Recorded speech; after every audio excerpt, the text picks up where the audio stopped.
Okay, so the panel is complete. Thanks again for making time for our panel. Thank you to Stefan for this kickoff, of course, when we have now quite a few buzzwords in the air to debate on. And when we think of our topic now, how to rethink sustainability and the ecosystem that we need for that. I quickly introduce our other panelists, of course, Professor Dr. Stefan Gößling. We all know you from your keynote. We have Katrin Erben also with us. She's a sustainability expert at the Austrian National Tourist Office. Thank you for coming. We have Rebecca Armstrong with us here on stage. She's Head of Impact and Development at the Travel Foundation, joining us from the UK. And she is really engaged for tourism that benefits local people and protects the environment. But we'd like to hear, of course, more about it. Thanks, Rebecca. And last but not least, we have Nicola with us, Nicola Orio. He is an associate professor at the University of Padua, beautiful Italy, with the project of We Natur. What that means and what that project is all about, we will come to that in a second. When we talk about sustainability and how to rethink sustainability, I'd like to start with you, Katrin, from a destinations perspective. What comes to your mind and with what definition are you working of sustainability, the definition of sustainability that you're using in your work, in your daily work? Because sometimes we talk about the same thing, but we mean different things. So what is the definition that you're working with?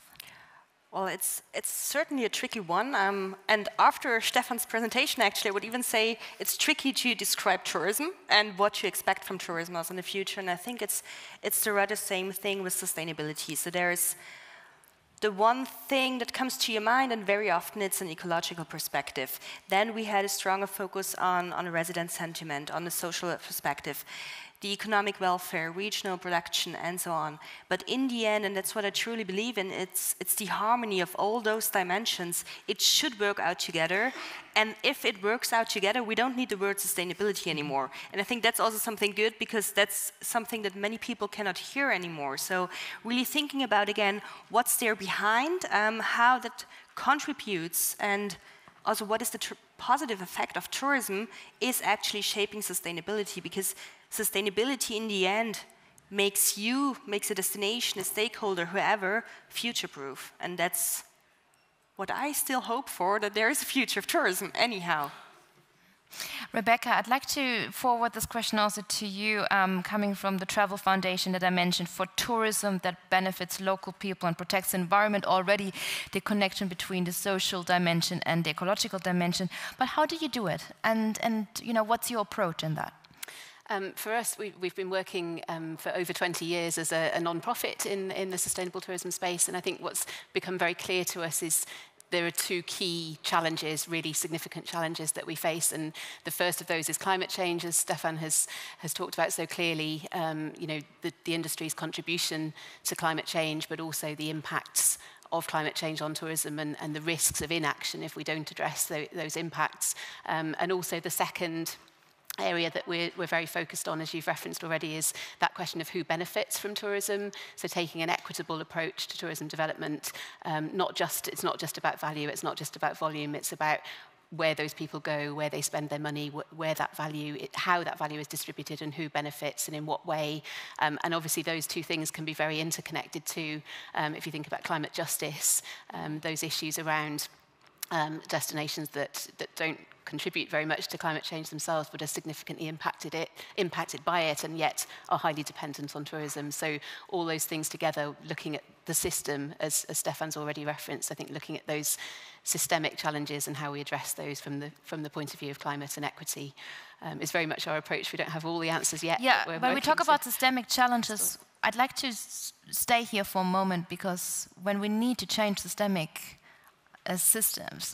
challenges, who is in charge and who should be in charge for that from your perspective? That's a huge question. I think there's that kind of destination level and global level, I would say. I think some challenges need to be addressed at the destination level, and we need to put the power in the hands of those destinations. Individual companies are doing some great work, but actually if they're collectively not working at the destination level to look at how their operations are impacting. So if hotels are managing water really well individually, but there's still a water crisis at the destination, that's not a systemic response. That's still something that's not sustainable. So I think, and also at the global level, looking at aviation emissions, for example, how do we create a global level approach to emissions accounting, for example? Huge questions, but I think systemic responses needed rather than piecemeal efforts. We're coming back to that because, Stefan, you're nodding as well. We come back to you in a second, but we'd like to come in with Nicola. Nicola, how do you rethink sustainability, and what do you see as a priority to our title of Rethinking Sustainability? Well, I was talking with a colleague about how to think about sustainability, and one of the problems that we need, and this is part of our project, and also my role as an educator at university, to raise the understanding of sustainability, towards the impact of that, and also to create a new image of what is a sustainable travel, because it's very often actually related to kind of a plan of travel, the sustainable travel, while we are working on the fact that a sustainable travel can have a positive impact on the tourist and on the person. And talking about impact, my concept of sustainability is that any action, instead of thinking only about the future generation, which is the typical definition of sustainability, has to be evaluated in all its impacts and also all the levels of the number of persons taking this choice. Because one of the problems of impact is that the number of persons which are participating to the travel, to the structure, change a lot of the impact. It's not a single travel, it's not a group, but when there's the need of growth, the need of reaching also some goals about the incomes and so on, then the impact becomes relevant. And so our idea is to teach at all the levels how can you minimize the negative impacts of that. For instance, to cooperate with the social communities which are inside, so to create networks, because we believe that the most person interested in preserving the environment are the person living there, and that are working in tourism and also other activities, but they should be involved from the beginning. And also the notion of, which can be the short-term and long-term impact of any choice that was mentioned, also from the workers at all levels of tourism, from the design to the implementation of travel. Thank you. Stefan, we are living in these geopolitical, very turbulent times, to put it in a diplomatic way. And putting that into the connection of sustainability in the travel industry, would you say sustainability in the travel industry is at risk because sustainability maybe in general is at risk on this international policy playing fields? That is a very important question. And obviously, if you look at Europe, if you look at the US, it's not looking good at the moment. I think we'll unfortunately see a period in which ambitions to advance sustainability will see backlash. It's going to be an uphill struggle for some time. At the same time, I see many very positive developments. You find the different countries and actors that make a difference, also because they manage to redefine their products. I mean, by the end of the day, if you ask people what they think, everybody wants to embrace sustainability. Everybody wants companies to be more sustainable. So there is a very good argument to engage with the issue because it is something that travelers should reward, if not with a greater willingness to pay then at least with perhaps loyalty or recommendation. And so I still think it's worth engaging with sustainability. But we need to be aware that the big changes will only be achieved through politics. And with most countries not having funds to support a green transition, it's hard to see. Or the parties, because the polls in Germany also shows a different result. So what do we do against it? If you say the data shows, okay, everybody wants sustainability, but the polls show us a different image, what's the gap? It doesn't mean that sustainability is no longer relevant for people, but it shows that other issues have gained dominance over sustainability. With the last elections in Germany, the Greens were at, I think, 15, 16%. Now they are down to 13. No other German party has even talked about climate change. Definitely nobody thinks that that is something that can be brought up on the table at the moment. It unfortunately means that we have to resolve migration because that is dominating everything. How that is going to happen, I have no idea. It's a very toxic issue to even touch. But as long as that dominates people's feelings, we have a problem. And that obviously is related to other issues. We have a growth development, an affluence development that is very skewed. Very few individuals having ever more money, a large proportion of the population struggling to make daily ends meet. I'm thinking we need a redistribution pattern in order to make some of these problems go away.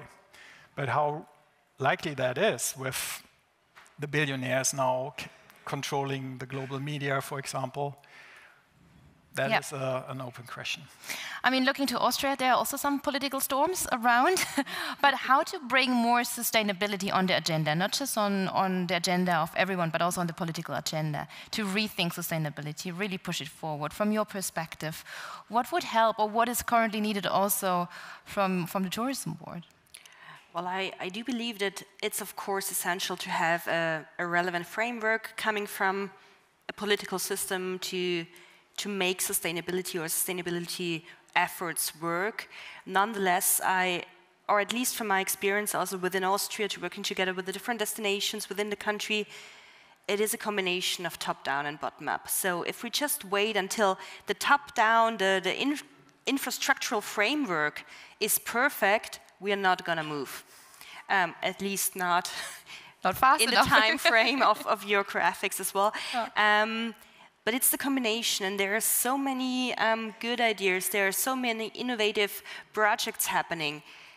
Let's bring them together. Let's also see how projects can inspire a political framework to work on that, and how innovations, digitalization, sustainability, and many other components work hand in hand. So I do believe if we just wait for a perfect political situation, we're going to die.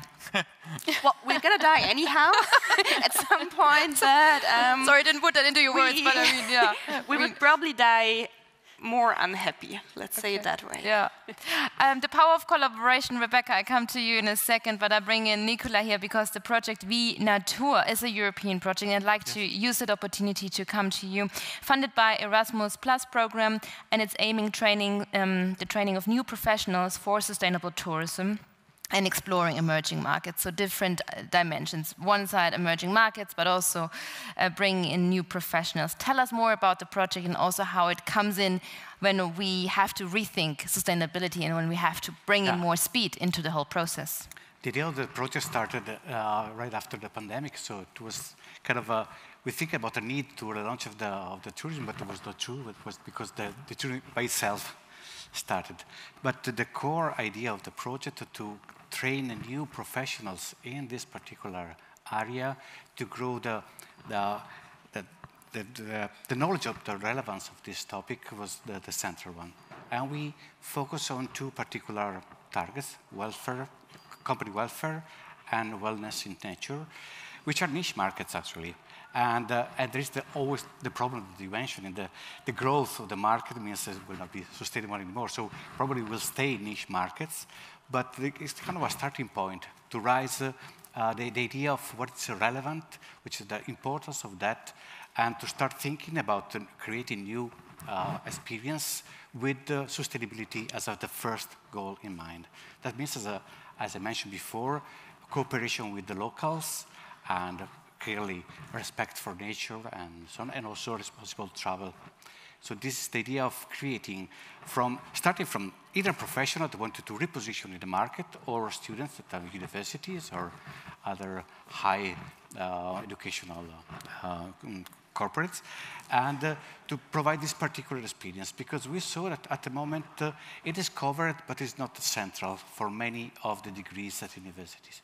If you look at least I had a look at the university in Europe, not all around the world, but if you see all the syllabus about the programs, sustainability is mentioned, but it's not the core of the proposal.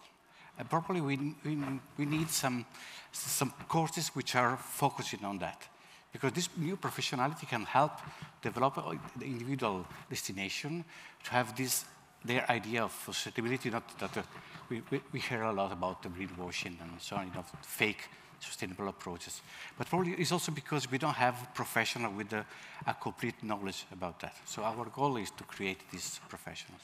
Mm-hmm. Rebecca, now coming to you, because when we talk about collaboration and putting, besides sustainability, different priorities in the center of a project in a working environment to create a new environment for these changes, how does collaboration come in there, and what was the lessons learned from your perspective and from your project that helped to create an environment for collaboration as well, to really create a welcoming environment for local communities to work together? What is the lessons learned? And maybe a failure as well, because we all like to learn.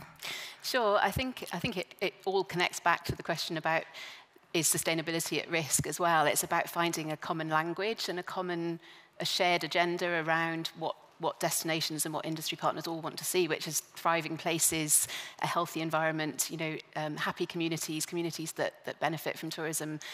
So we talk a lot about risk. Actually, we're also focusing on helping destinations look at risk, but look at it as a shared risk together with the private sector as well. So destinations become everybody's business. They're not, we're not working in silos, but also talking about resilience as well. So I think it can be language as well. In the environment that we're currently operating in, finding that common language, that it's about building resilience, it's about looking at future scenarios and what happens if we don't take action, and actually creating that shared agenda and that shared vision for tourism in places. So we're very much doing that with the partners that we work with in different destinations, bringing people around that common vision for the place that really puts the place at the heart of what we do, and then how does tourism fit around that, rather than starting with tourism. I think starting with the place and its needs and its priorities, and then going from there is a Catherine, would you agree to start with the place and then to circle around, or is there another priority that you see? Well, I think it works that way very well. There might be also another way, and I think, no, it's just the general thing. We always did it that way, so maybe there is also the moment for changing perspectives and see what else is possible. And then maybe we can, because it's always when I hear the word, it's nothing against the word per se, but as soon as we focus on resilience, I always have the feeling, okay, now we are just in reacting mode, sure, and not in active mode anymore. So that's maybe where we can do something else. And I mean, there are things we cannot change. Clear thing about that, and we have to adapt and we have to become more resilient, but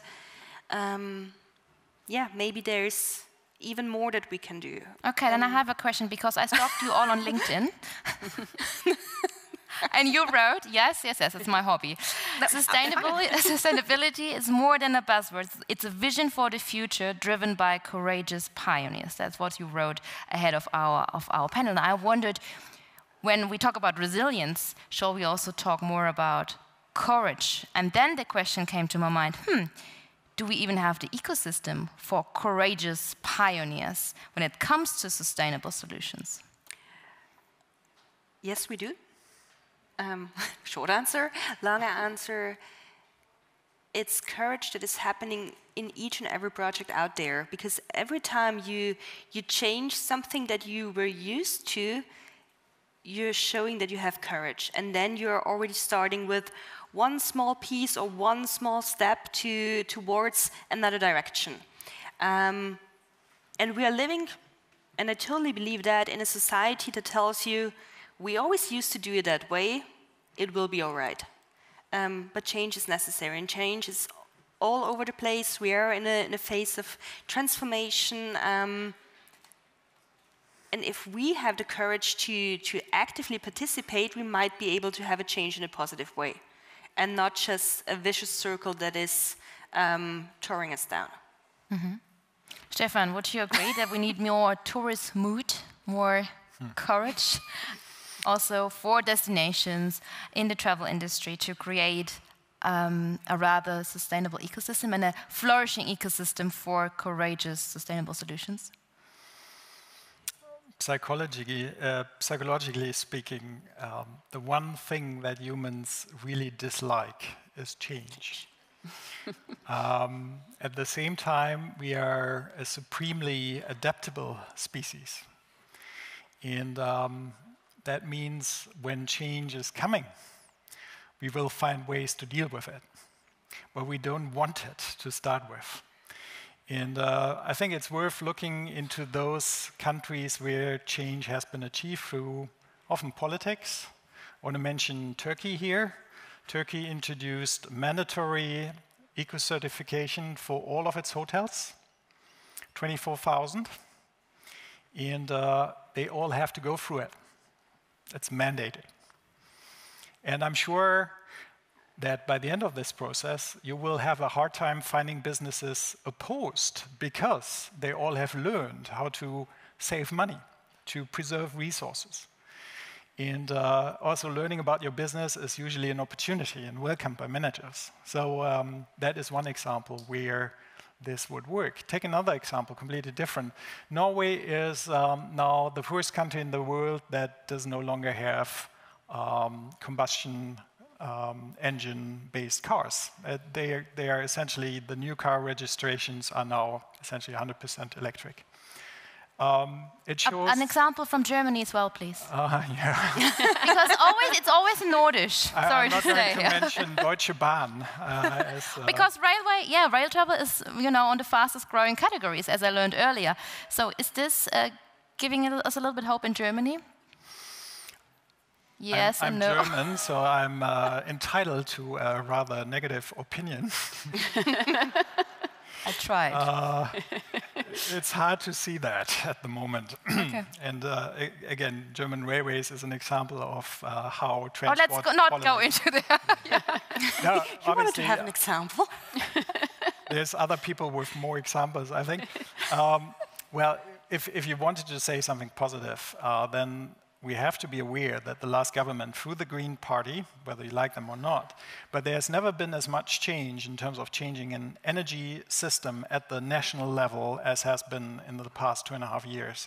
Under the circumstances of the Ukraine war, that has been both a barrier and a trigger, but a lot has been achieved. The question is, will the next government continue these efforts? But it's not all that has been negative in the last legislation period. Some things have been achieved, but obviously there's different opinions about some of the measures. Nicola, and then I come to Katrin again because I saw you're nodding. But Nicola, when we talk about what we mentioned with Stefan, rethink sustainability, that's our topic, and we're not open for change as human beings, but we all are driving towards change because without change we are running towards a very dark future in a way. So from your perspective, the ecosystem that we need to rethink sustainability, to have new solutions, to have a little bit more courage, what do you think is needed? More than we have it now, and besides, of course, the projects that you are involved with. One term that came to mind when you're talking about resilience was serendipity, which is another human ability to find a new solution, a new direction when you have something going wrong. And maybe, which is not to go back as before, but to find a new direction. And we saw some serendipitous destinations in Italy, which are the ones more in risk due to sustainability problems. I live in a region, Veneto, which is one of the most touristic places. We experience already what you were mentioning, lack of snow in the Alps or rising tides, very hot in the cities during summer. But the destinations which still are in good shape, they don't change because they don't like to change probably. But the small destinations which are maybe more at risk they start finding new solutions. And I'm confident that this can be the idea. Another term that came to my mind when you were talking about the rethinking, probably just rebranding sustainability. Rebranding? Rebranding, to give a new idea of what sustainable is. Because we are thinking of sustainability as a problem you have to face. You make a tough decision against our expectation towards vacation. But actually, sustainable tourism can be a new brand, a new way to have a even more enjoyable vacation. Rebecca, that brings me to what you mentioned earlier when we had a sip of water before, the perception of risk, because business as usual won't deliver the future that we need. So how do we change and need to change the perception of risk for a new business case, for example, as well? I think it's really about building that business case for looking at future risks, looking at not just current impacts, not just where we are now, but actually where we'll head up where we'll end up if we keep going in the direction that we're going, without action. So I think it's building that business case, it's building confidence in taking that courageous action. Actually, that things like regulation are coming, whether businesses like it or not, and actually by getting on the front foot and taking action now, they'll gain competitive advantage by being that first mover, because it will come. Change will come, whether businesses want it or not. But actually, by being in the driving seat and by looking through that risk lens and the lens of opportunity as well. I think to Nicola's point about making better experiences, making better products as a result. If you're intentionally building sustainability into what you're producing by design, if you're creating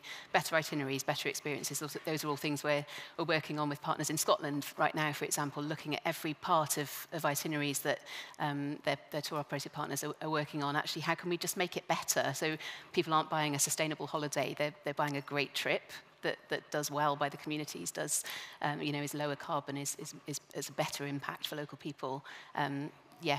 Let's try not to use the word sustainability if we can help it. Let's talk about better and more positive.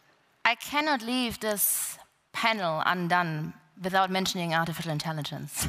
It's the buzzword of the time, Katrin.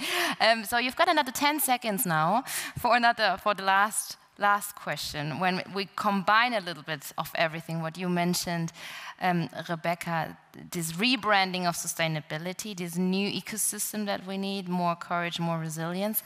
From your perspective, maybe as a brief food for thought that we can take home, how should artificial intelligence help us on that journey?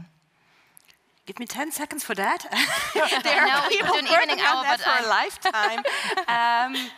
I think it can help us to focus on our resources on more important things, but nonetheless, I'm also the one who is not praising AI all the time, because we cannot forget that there is also a CO2 footprint, and very often it's not used in the way that it should be used. So it's still an ongoing journey. It's not going away. So we have to find a way that works for all people involved and all tools involved, but there's also the sustainability aspect, and that should not be forgotten. And I'm so looking forward to continue our conversation, maybe on the next ITB in that regard, because then we have new developments to discover. Love that. Thank you. Thank you so much for your insights. Professor Dr. Stefan Gößling, Katrin Erben, Rebecca Armstrong, Nicola Orio. This is your round of applause. Thank you. And stay seated for a moment, because I'd like to give you an idea of what's coming up next when we talk about immersive experience versus simplicity. This is coming up next, so stay seated and give us a few minutes to set up the scene for our next session. Wonderful to have you. Thank you so much, and welcome to ITB Berlin.